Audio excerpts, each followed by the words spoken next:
Hi friends, welcome to killer channel. Friends, ఎవరైనా మా ఛానల్ని సబ్స్క్రైబ్ చేసుకోకపోతే సబ్స్క్రైబ్ చేసుకోండి.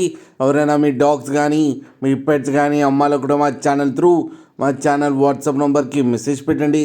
ఫ్రెండ్స్, ఇవాళ మీకోసం గుడ్ క్వాలిటీ లాబ్రడర్ పప్పీస్ తీసుకురావడం జరిగింది. ఇది హైదరాబాద్ దగ్గర రామ్నగర్లో అవైలబిలిటీలో ఉంది. అండ్ దీని ఓనర్ ఏం చెప్పారంటే, వీలైతే ట్రాన్స్పోర్టేషన్ ఫెసిలిటీ అయితే ఒక 10 కిలోమీటర్స్ దాకా అయితే ప్రొవైడ్ చేయగలమని చెప్పారు. అండ్ ఈ పప్పీస్కి డీవార్మింగ్ అయితే కంప్లీట్ చేశామని చెప్పారు ఫ్రెండ్స్. అండ్ ఈ పప్పీ ఏజ్ వచ్చేసరికి 43 డేస్ అని చెప్పడం జరిగింది. అండ్ ఇది ఫీమేల్ పప్పీ. అండ్ ఈ ఫీమేల్ పప్పీకి వచ్చి 7,000 రూపీస్ అయితే డిమాండ్ చేస్తున్నారు. అండ్ రేట్లో స్లైట్గా నెగోషియబుల్ ఉందని కూడా చెప్పడం జరిగింది ఫ్రెండ్స్ మీరు చూడొచ్చు పప్పీ ఎంత హెల్తీగా ఎంత క్యూట్గా ఉందో. కింద వీడియోలో మీకు ఎవరికైనా నచ్చితే టైటిల్లో కాంటాక్ట్ నెంబర్ ఇస్తాను, కాంటాక్ట్ అవ్వండి, మాట్లాడి తీసుకోండి ఫ్రెండ్స్. అలాగే ఒక్కసారి డీల్ సెట్ అయిన తర్వాత అన్ని డీటెయిల్స్ బాగా చెక్ చేసిన తర్వాతనే మనీ పంపాలని కోరుకుంటున్నాం ఫ్రెండ్స్. అలాగే మా ఛానల్ని సబ్స్క్రైబ్ చేయడం మాత్రం మర్చిపోకండి ఫ్రెండ్స్.